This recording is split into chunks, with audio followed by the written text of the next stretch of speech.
Assalamualaikum warahmatullahi wabarakatuh. Perkenalkan, nama saya Maulana Abdul Fatah dengan NPM 24170510055, Prodi Ilmu Komputer. Dalam video kali ini saya akan menjelaskan materi pertemuan 14 mengenai metode Quine-McCluskey untuk mengganti pertemuan sebelumnya yang saya berhalangan hadir dikarenakan sakit. Oke, kita lanjut aja ke materinya. Di sini metodenya tentang metode Quine-McCluskey. Nah, di sini di pertemuan ini dibagi menjadi dua, yaitu ada pengertiannya dan contoh soalnya. Nah, jadi kita ke pengertiannya dulu. Nah, jadi pengertian metode Quine-McCluskey atau metode tabulasi itu adalah sebuah metode yang digunakan untuk menyederhanakan fungsi boolean, khususnya fungsi boolean yang memiliki jumlah perubahan yang besar, yaitu di atas 6 buah. Di sini ada contoh soal. Nah, jadi contoh soal itu ada persamaan boolean f atau fungsi variabel y, x, y, z sigma 1, 4, 6, 7, 8, 9, 10, 11, 15. Nah, di sini kita disuruh untuk menyederhanakan fungsi ini, persamaan boolean ini menggunakan metode Quine-McCluskey. Nah, di sini ada banyak step-stepnya untuk menyederhanakannya. Nah, jadi dimulai dari step 0, yaitu kita mengidentifikasi dulu fungsi booleannya, lalu kita konversi ke biner. Nah, jadi di sini mintermnya dari soal tadi kita tulis dulu, lalu kita tulis variabelnya. Nah, lalu kita ubah menjadi biner. Nah, jadi di sini biner 1 itu 0001, biner 4 itu 0100 sampai seterusnya ke 15. Minterm 15. Nah,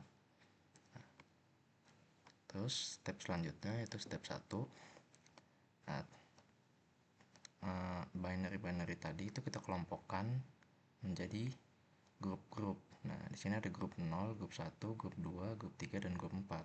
Nah, grup 0, grup 1 dan sampai grup 4 itu maksudnya grup 0 itu grup yang angka satunya atau angka binernya itu ada 0. Nah, grup 1 itu grup yang mintermnya binernya itu tuh angka satunya ada 1. Grup 2 itu binernya angka satunya ada 2, seterusnya sampai ke 4. Nah, kalau udah kita lanjut ke step 2. Nah, di step 2 ini kita membandingkan grup-grup tadi, grup 0 sampai grup 4 tadi satu persatu ke grup yang di atasnya. Nah, jadi grup 0 kita bandingkan ke grup 1, grup 1 kita bandingkan ke grup 2, grup 2 kita bandingkan ke grup 3 sampai seterusnya. Nah, hasilnya seperti ini ya. Nah, jadi cara membandingkannya atau cara menyederhanakannya, nah itu kita lihat di binernya. Nah, jadi kan di sini ada nih minterm 1 dan minterm 9. Nah, itu cara dapatnya itu gimana? Nah, jadi minterm 1 itu kan 00001. Nah, minterm 9 itu 10001. Nah, di sini kita variabel w ini bisa kita sederhanakan atau kita ubah ke strip dikarenakan w-nya ini di minterm 1 itu 0. Nah, sedangkan di minterm 1 itu 1. Minterm 9 itu 1. Nah, jadi ini kita bisa sederhanakan jadi strip. Nah, jadi hasilnya strip 0001. Nah, itu terus kita cari, kita banding-bandingkan sampai ke hasilnya seperti ini. Nah, itu juga hasilnya kita bikin grup lagi, jadi grup 1, 2, dan 3. Nah, grup 1 itu hasil perbandingan grup 1 dan grup 2. Grup 2 itu hasil perbandingan dari grup 2 dan grup 3. Nah, grup 3 juga hasil perbandingan dari grup 3 dan grup 4.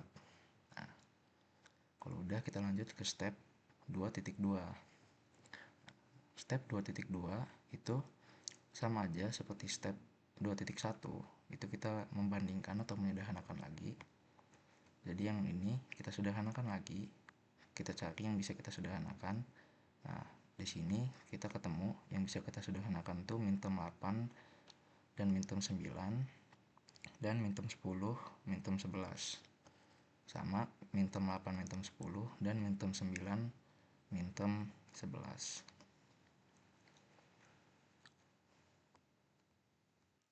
Nah, itu dapatnya dari mana? Ya sama sistem penyederhanaannya seperti yang tadi. Itu kita cari dulu, biar gampang kita cari aja posisi stripnya yang sama. Nah, di sini M8 dan M9 itu sama dengan M10, M11 posisi stripnya. Nah, terus kita lihat di sini Y-nya itu bisa kita sederhanakan karena tadi itu 0, di sini Y-nya 0 dan di sini Y-nya 1. Jadi kita bisa sederhanakan, kita ganti pakai strip. Nah, jangan lupa yang sudah kita sederhanakan itu kita checklist. Di sini juga yang sudah kita sederhanakan di tabel berikut sebelumnya itu kita checklist juga karena untuk step selanjutnya. Nah, di sini di step 3 yang tidak kita checklist itu namanya prime implicant atau PI.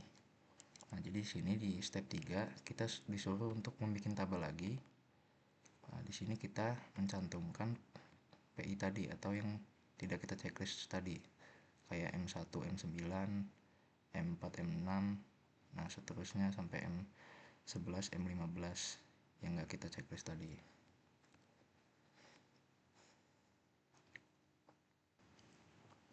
Nah, kita bikin tabelnya di sini mintermnya, variabelnya dan binernya.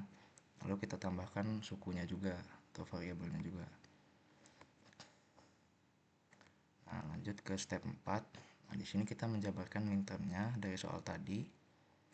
Lalu kita lingkarin mintermnya yang hanya punya satu bintang per kolom dan juga kita beri checklist mintermnya. Nah, jadi di sini tabelnya mintermnya kita tulis, variabelnya juga kita tulis.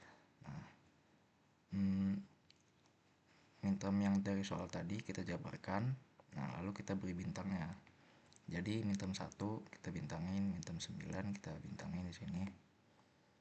Sampai ke minterm 11 dan minterm 15. Nah, kalau misalkan di sini ada bintang yang sendiri, nah kita lingkarin, juga kita checklist. Nah, di sini kan M6, M9 dan M11 itu bintangnya 2. Nah, tapi kita checklist. Nah, kenapa itu? Karena di sini M6 itu tuh anggotanya dari M4 yang kita checklist tadi atau kita bintangin tadi. Nah, begitu juga M9 dan juga M11. M9 itu anggota dari M1 minterm 1. M11 itu juga anggota dari minterm 8 dan minterm 9. Nah, makanya kita checklist juga. Nah, kita lanjut ke step 5. Nah, step 5 ini kita ngecek nih di step sebelumnya ada nggak minterm yang belum kita checklist. Nah, di sini ada minterm 7 dan minterm 15. Nah, itu jadi kita bikin tabel baru lagi, lalu kita checklist dan kita lingkarin. Nah, jadi hasil penyederhanaannya itu kita dapatkan dari yang kita lingkarin tadi. Nah, jadi M1, M9, M4, M6, M9 sampai M11, nah, sama M7 dan M15. Nah, jadi hasil penyertaan dari fungsi variabel W X Y Z itu X aksen Y aksen Z plus W aksen X Z aksen plus W X aksen plus X Y Z. Sekian video pembahasan materi dari saya. Apabila ada salah kata atau ada yang kurang, saya mohon maaf. Billahi taufiq wal hidayah. Wassalamualaikum warahmatullahi wabarakatuh.